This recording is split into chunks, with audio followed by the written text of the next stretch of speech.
Your boy has been making some news once again. Vince McMahon, WrestleMania.co.uk at WrestleMania at yeah, that is WrestleLamia. Excuse me, at WrestleLamia. I can't read. WWE sources say Vince McMahon is done with WWE and he's really not returning.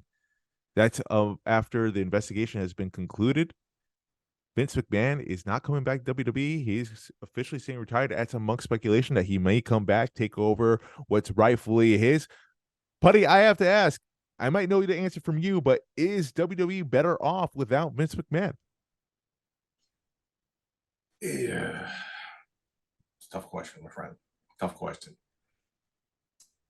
Of course not. Of course, nobody's better off without the genius, the mad scientist known as Vincent Kennedy McMahon Jr.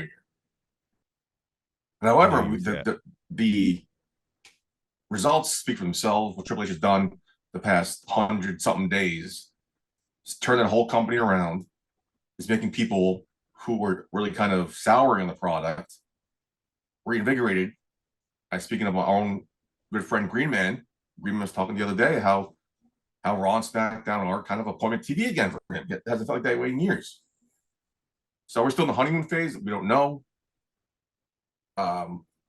But it is still Vince McMahon. I don't see him coming back. I never thought he was going to come back in any capacity due to what happened. But, Thanksgiving's coming up. What better conversation topic around the dinner table than having Vince McMahon to your left saying, hey, by the way, Vince, I'm doing this, this, and this. What are your thoughts on X, Y, and Z? So I think his influence will still be in the ear of Triple H somehow, but I don't think he's coming back anytime soon. And right now, from results speak for themselves, right now they're better off with that. Fresh, young blood, reinvigorated. But I think in the long term, they might not be. We'll see what happens. Too soon to tell. What do you mean right now? Do you actually think, Triple H, the fans are going to turn on Triple H at some point? Is that what you're trying to say? You think the fans? No, not at all. I think they're going to turn on him to see this momentum he has going into it can sustain the test of time. Vince McMahon has been doing this for 30 years. Triple H has been doing it for what, 10? Not less than 10? I think the difference is, so Vince McMahon,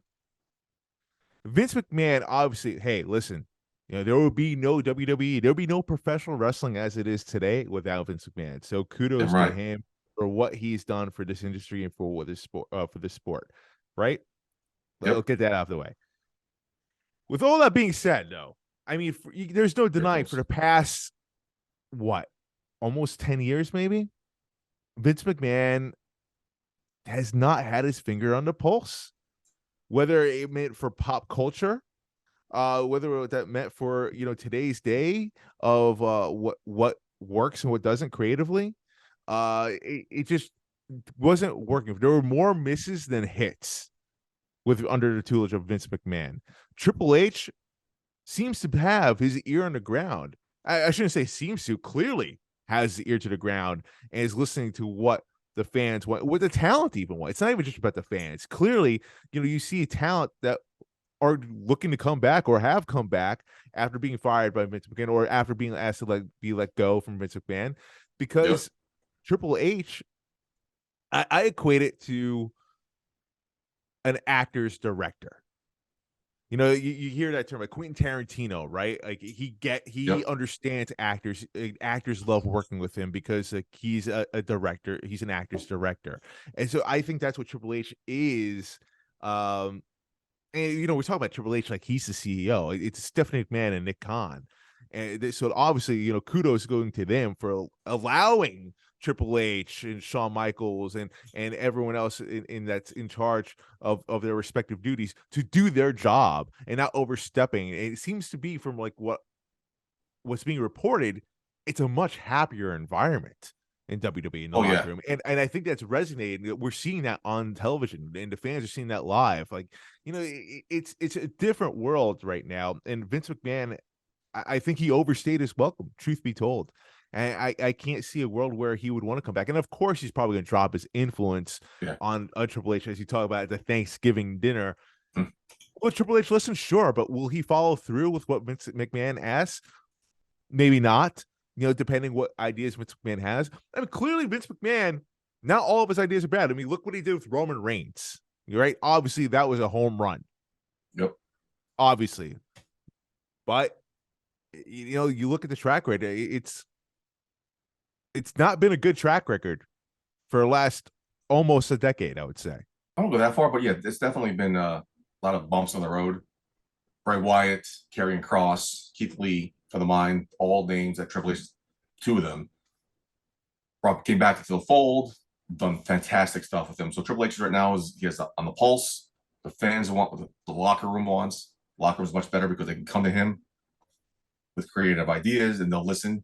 Like Vince will just tell you what to do. Maximum male models, look where that went.